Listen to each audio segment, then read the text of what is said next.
बिरला दूसरी बार लोकसभा स्पीकर चुन लिए गए हैं। उन्हें ध्वनि मत से 18वीं लोकसभा का नया स्पीकर चुना गया।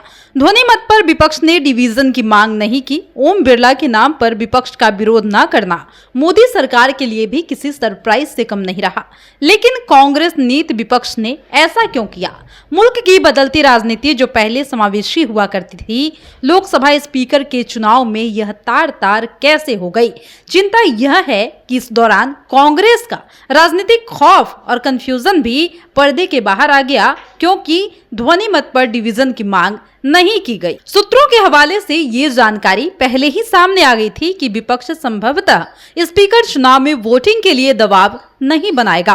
अगर ध्वनि मत से चुनाव परिणाम आ जाता है तो उसे मान लिया जाएगा। कल मंगलवार की रात मल्लिकार्जुन खड़गे के घर पर इंडिया गठबंधन की बैठक हुई थी। बैठक में रामगोपाल यादव और कुछ अन्य नेताओं ने ये प्रस्ताव रखा था।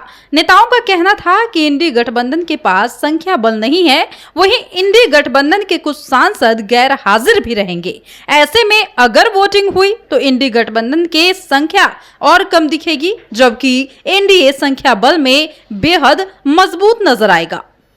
स्पीकर के चुनाव में परंपरा तो यही रही है कि सरकार जिस नाम को आगे बढ़ाती है उस पर प्रतिपक्ष निर्विरोध सहमति प्रदान करता है। लेकिन 42 वर्षों के बाद यह परंपरा टूट गई और विपक्ष ने एनडीए सरकार के प्रत्याशी ओम बिरला के मुकाबले के सुरेश को मैदान में उतार दिया। हालांकि विपक्ष को तब झटका लगा जब उसके 5 सदस्य बतौर संसद सदस्य शपथ नहीं ले पाए और इसके अलावा तृणमूल कांग्रेस ने भी विपक्ष के कैंडिडेट चयन में उनकी राय न लेने पर इंडी गठबंधन से इतर रुख रखने के संकेत दे दिए। इसके अलावा विपक्ष को एक और झटका लगा जब आंध्र के वाईएसआर कांग्रेस ने एनडीए प्रत्याशी को समर्थन का ऐलान कर दिया। इधर आज जब स्पीकर पद पर चुनाव की प्रक्रिया शुरू हुई तो विपक्ष ने ध्वनि मत पर डिवीजन की मांग नहीं की। इसके बाद ध्वनि मत से ही बिरला को लोकसभा का अध्यक्ष चुन लिया गया, जबकि उम्मीद यही की जा रही थी कि विपक्ष वोटिंग की मांग करेगा और फिर पूरी प्रक्रिया के तहत मतदान होगा। लेकिन अचानक ट्विस्ट तब आ गया जब ध्वनि मत से बिरला को अध्यक्ष चुने जाने पर विपक्ष ने वोटिंग की मांग ही नहीं रखी और इसे मान भी लिया।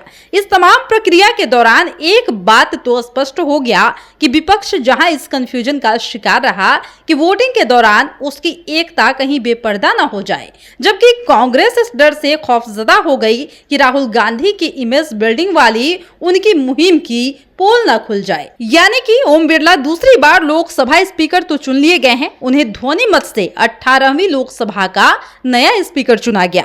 ध्वनि मत पर विपक्ष ने डिवीजन की मांग नहीं की और ओम बिरला के नाम पर विपक्ष का विरोध न करना मोदी सरकार के लिए भी किसी सरप्राइज से कम नहीं रहा। लेकिन कांग्रेस नीति विपक्ष ने ऐसा क्यों किया, यह भी हमने बताया आपको। और ये भी एक सही बात है कि मुल्क की बदलती राजनीति जो पहले समावेशी हुआ करती थी, लोकसभा स्पीकर के चुनाव में यह तार तार कैसे हो गई? चिंता यह है कि इस दौरान कांग्रेस का राजनीतिक खौफ और कंफ्यूजन भी पर्दे से बाहर आ गया, क्योंकि ध्वनि मत पर डिवीजन की मांग नहीं की गई। और सबसे बड़ी बात है कि यहाँ पर राहुल गांधी के इमेज बिल्डिंग का खास तौर पर ख्याल रखा गया।